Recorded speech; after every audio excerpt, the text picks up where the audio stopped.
In a recent interview, Chelsea Cain said that she wrote this book in response to basically Comicsgate, to all the stuff that was said about the Mockingbird and the My Feminist Agenda t-shirt. So she literally said that she filled this up with things that people like us are going to hate. In other words, and the way I translate that, she literally wrote a book to be roasted. Hey, true believers, Englentine here, and we're going to take a look at Man-Eaters by Chelsea Cain, the book that was literally made to be an agenda-above story comic book. This should be a lot of fun. So, public notice. Please be advised there's been a cat attack in your area. Do not approach. Do not provoke. Seek shelter immediately. Are you infected? This is all about teenage girls who become cats and kill people. And it's all about how society fears women, and that's why we keep them down. I don't know what world Chelsea Cain lives in, but she lives in a world, apparently, where little girls draw cartoons like this.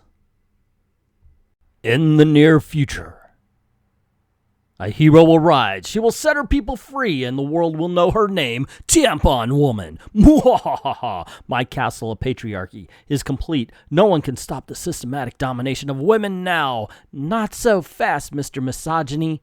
Yeah, seriously. 12-year-old girl. Okay. Ready? Aim. Fire. The personal is political. Okay, so we now know that Chelsea Cain has never spent time around children, and I think that's a good thing. I honestly think this is a good thing that she never spends time around children, actually. I have to... Wow. Okay, so let's unpack this. 12-year-old girl, spoiler alert, by the way, if you haven't recognized that by now. This girl's prepubescent. She hasn't had her period yet. Yeah, and she lives with a single dad, we're about to find out. So... this father has not bought tampons and had the talk the whole 9 yards. This is an amazing misunderstanding of kids. It's an amazing misunderstanding of character. However, if you're looking for an agenda, if you're looking to piss off people, then hey, Chelsea Cain knows how to do that, I guess. Actually, no, she doesn't really.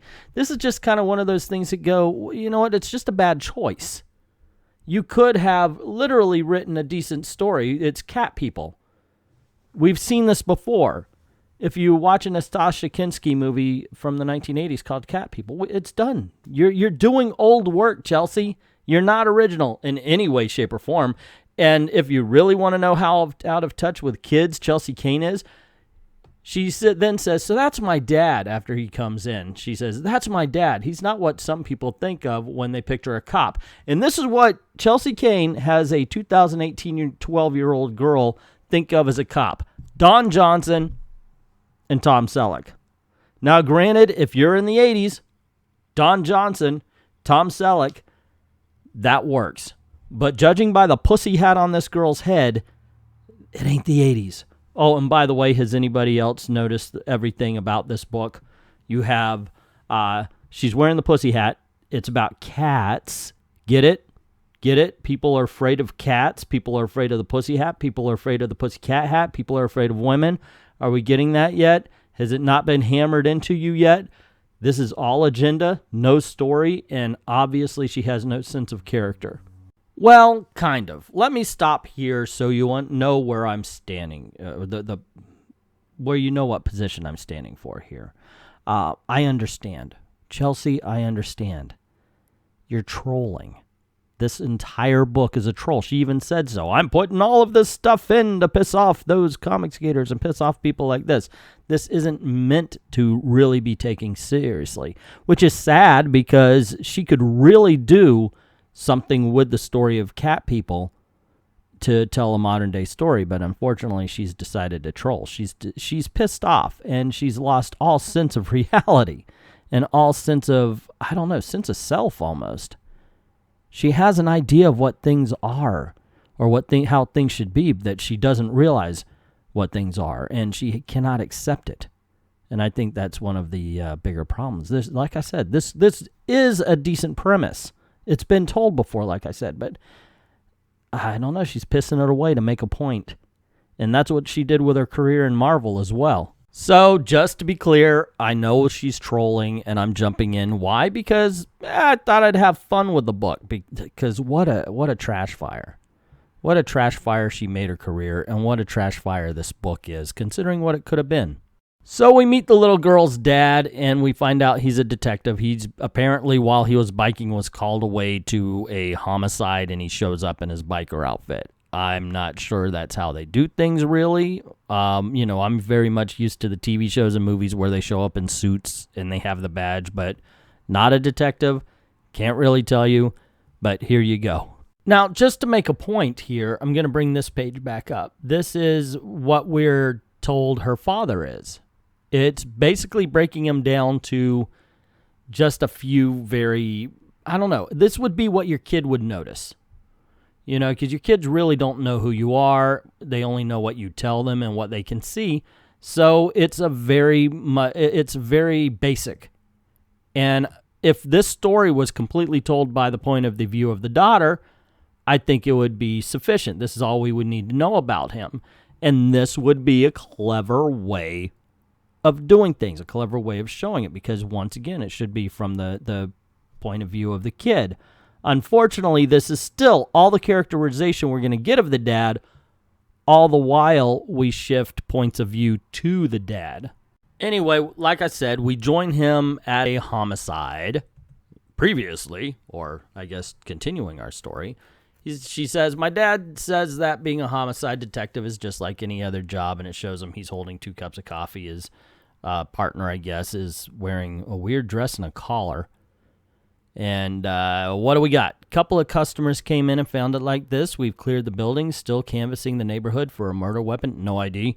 As you can see, there are some parts missing. You want the tall or the venti? Okay. I guess they're talking about. Now, okay, I understand the gloves, but what's up with the, it looks almost like a Grecian dress. So it just does, I don't know. Okay, so it's a pencil store. Okay. Obviously, once again, trolling. I don't think it's meant to be taken seriously. Obviously. The guy's a pencil salesman. And then we find cops are going around. All the cops are saying, I think I found something. It's weird. And then there's 2 people talking. One says, why at award shows do women get kissed on the cheek and men get handshakes? This is not any point that anybody should be considering a point of anger, but apparently it's on Chelsea's mind. And what's with all the prostitution in space? Like every sci-fi movie, there has to be prostitutes. That's the future you want to show girls. Is it hard to imagine a universe without a dominant heteronormative society? Why does that have to be heteronormative? Gay people don't like sex? Is that what she's saying? That is just one of the dumbest things. This whole conversation is incredibly stupid. Because the guy's like, I don't know, I'm thinking of growing a porn stash. Okay, have a good time. I mean, you gotta pick a tone, is what I'm saying. Pick a tone. What do you really want to do? What do you really want to do with this story? It just, I don't know. But yeah, all the cops are saying that, and the conversations are very much just nonsense. So, oh, and by the way, a weem away is going on. So apparently everybody in the place that's not having a stupid conversation is singing in the Lion Sleeps Tonight. So there you go. Get it? Cat killers, lions. There you go.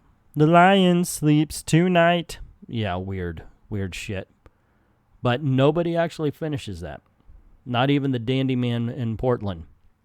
Of course, if this is in Portland, it would explain why it has to be so weird. I do like the fact that it's Calico Records, though. There are some things here that could be clever. This, like I said, the biggest thing about this book, the biggest thing that should be taken away from it, the true tragedy of this book is it could have been good had Chelsea just calmed the fuck down and put story before agenda.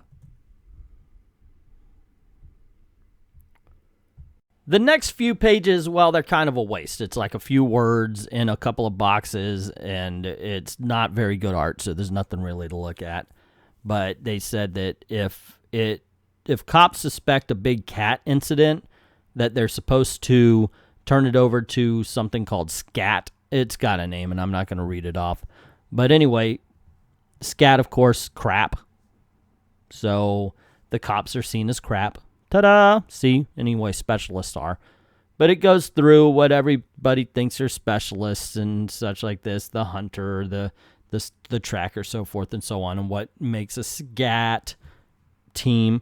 And it even says that, hey, you know what? Cops don't like the SCAT teams because they got to give their own jurisdiction up to them so they could take care of it. And yeah, okay, those are the 3 pages in a nutshell. So even though we are shown that legitimately these things are dangerous and they kill people, we're supposed to think that the people who deal with the monsters are somehow assholes and they shouldn't be taken seriously and it's an evil government organization or anything. Which what are you trying to say here? That we shouldn't be afraid of things that actually kill us? But it does show that people get afraid to the point where one mother is drawing a gun on her daughter to protect her son.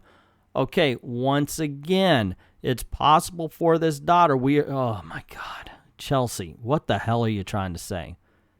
We're supposed to feel, what, paranoia? Like, oh my gosh, these people are just being paranoid. What are you going to do? It's just so bad. It's so terrible that you're doing this. This means something. Anyway, by the way, that Time magazine cover is the only good art in this entire book. But you see the girls who are prepubescent, who are about either they're at the age where they have their periods, are being rounded up into trucks. And we're supposed to feel really sorry for them. And yes, of course, that would be bad, but that's not the emotion that we're following. We're not following the fear of the little girls. We're following the adults for this. This is why it's so important that we should have stayed on the original character, the main character. So we would have seen her fear, or she would be afraid for a friend, and we would be brought into it. Because that's what the fear is supposed to be about. Oh, by the way, it does talk about how this is a mutation in a parasite called toxoplasmosis, and it lives in cat poop. And so everybody's affected. And then we see the little girls lined up. And one's wearing a shirt that says she is a cat. And then another one says girls can do anything, not bad, fight like a girl, okay, feminist, no, not that young, not unless they've got agenda-laden parents. Once again, you're not writing real characters. If you followed the character and you showed the fear of being caught, a fear of being found out that you had your period, and a fear of being taken away from the dad that supposedly she loves, then we're following, then we're worried about that character. But unfortunately, once again, agenda over story. I'm going to say it over and over again while we're doing this. The big tragedy of all of this is that this could have been a really good book. Very important to remind you that the cat women are an analogy for strong women. Okay, remember that. They're the big pussies. They're the big pussy cats, pussycat hats, women's march, strong women. You are now afraid of them. You're paranoid. You have to round them up. You have to keep them down. You have to keep them away. You have to treat them like the other, or they will kill you. Which is why pages like this do not quite help your case there, Chelsea. If you actually show, wow, let them out, and they will literally kill you. They will literally disembowel you and eat you. You're not making your case, Chelsea. If you show people why you should be afraid, why it would be dangerous for you to show acceptance, you're not getting acceptance. You're not gaining acceptance with this kind of paneling. Oh, and the fact that the child dies too? Yeah, not helping your case, Chelsea. And then the book gets stupid. I mean, okay, stupider, dumber. As we have a politician that's against menstruation, which, okay, you want to stop menstruation, you want to stop the birth of children. Sorry, gang, I'm not buying it. And then it's like, oh, and they're against putting estrogen in the water as well. Yeah, sorry, this is the dumbest thing ever written. Well, maybe not ever, but that I can think of right now. And it goes on to show another page where it talks about the exact damage that the water does to women. and the hormone blockers, which, hey, I'm against hormone blockers in teenagers and young kids as well. I think it's horrible. I think it's child abuse, but that's going to get me a lot of comments. So, anywho, it does show the before and after, and it says if the girls don't get their periods, they can never mutate into ferocious cats, nor can they give birth, which kills the human race. Only there's a problem. Yeah, it's going to kill the human race. Sometimes it doesn't work, and we see that the main character has her period. Okay, if we spent any time with the main character, maybe we would feel something. But we've literally spent no time, so doesn't matter. She's a brush-off character. We don't care. Plus, the book is really bad. I mean, it's not just a little bit bad. It's really, really bad. It could have been an awesome story. There could have been some analogies here. It was done. I told you, it was done so much better in Cat People. And I recommend you see that movie instead of this, obviously. But this is really, really bad. It's the epitome of agenda over storytelling, and it fails so remarkably. It's almost worth reading because of the failure. And I've got a theory here that if you count the number of YouTube channels that roasted this, you could probably count the amount of comic books sold for this issue. There's more to this book. I think I'm going to make it its own video. Don't forget to click like, share, subscribe, hit that notification bell, and don't forget to go on over to Patreon. Links in the description below. Drop $1 in the till. Helps keep the lights on and helps keep making videos for you. Like, thank everybody who's already done that, and to everyone, all of the true believers, thank you very, very much for watching.